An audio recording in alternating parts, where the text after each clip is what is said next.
If you want to be a true doer of divine works, your first aim must be to be totally free from all desire and self-regarding ego. All your life must be an offering and a sacrifice to the Supreme.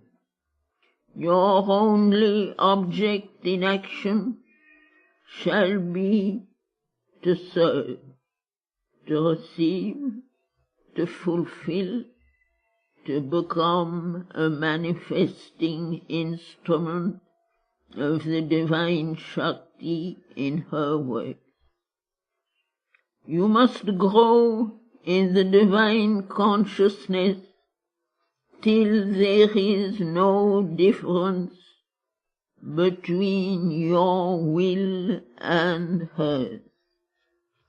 No motive except her impulsion in you. No action that is not her conscious action in you and through you. Until you are capable of this complete dynamic identification, you have to regard yourself as a soul and body created for her service, one who does all for her sake.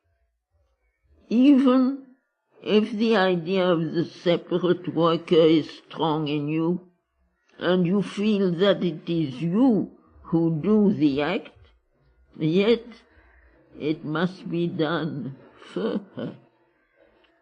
All stress of egoistic choice, all hankering after personal profit, all stipulation of self-regarding desire must be extirpated from the nature. There must be no demand for fruit and no seeking for reward. The only fruit for you is the pleasure of the Divine Mother and the fulfillment of her work. Your only reward, a constant progression in divine consciousness and calm and strength and bliss. The joy of service and the joy of inner growth through works is the sufficient recompense of the selfless worker. But a time will come when you feel more and more that you are the instrument and not the worker. For first, by the force of your devotion, your contact with the Divine Mother will become so intimate that at all times you will have only to concentrate and to put everything into her hands, to have her present guidance, her direct command or impulse, the sure indication of the thing to be done and the way to do it and the result. And afterwards you will realize that the divine Shakti not only inspires and guides, but initiates and carries out your works. All your movements are originated by her. All your powers are hers. Mind, life, and body are conscious and joyful instruments of her action, means for her play, molds for her manifestation in the physical universe. There can be no more happy condition than this union and dependence, for this step carries you back beyond the borderline from the life of stress and suffering in the ignorance into the truth of your spiritual being, into its deep peace and its intense ananda. While this transformation is being done, it is more than ever necessary to keep yourself free from all taint of the perversions of the ego.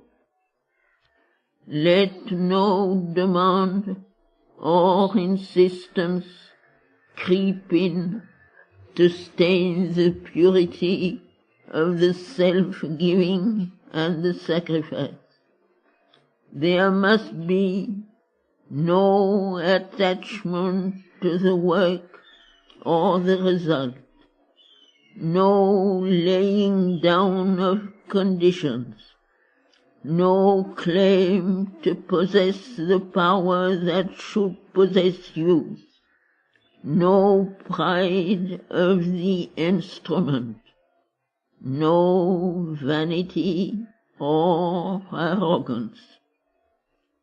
Nothing in the mind or in the vital or physical parts should be suffered to distort to its own use or seize for its own personal and separate satisfaction the greatness of the forces that are acting through you.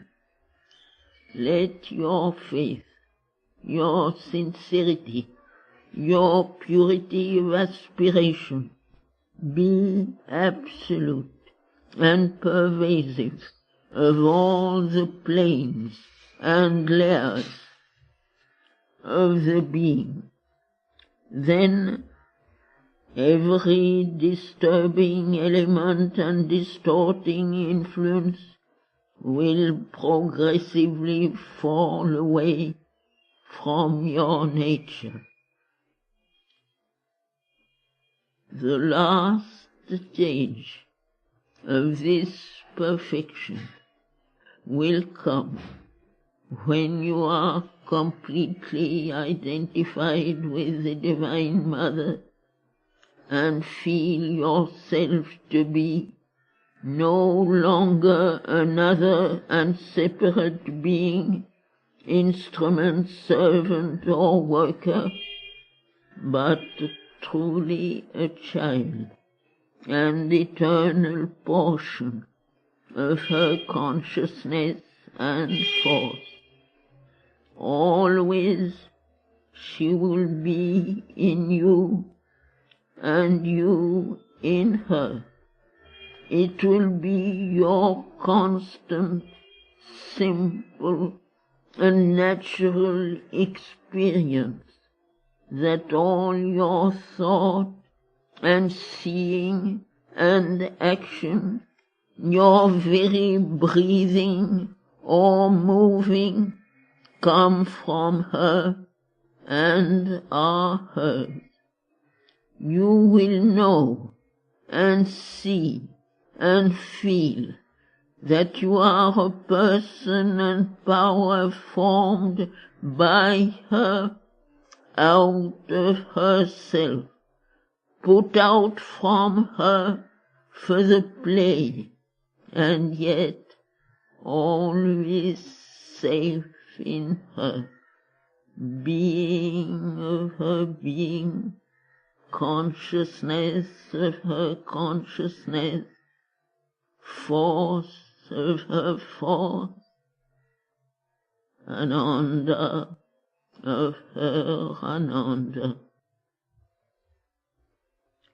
When this condition is intact, and her supramental energies can freely move you, then you will be perfect in divine works. Knowledge, will, action will become sure, simple, luminous, spontaneous, flawless, an outflow from the Supreme, a divine movement of the Eternal.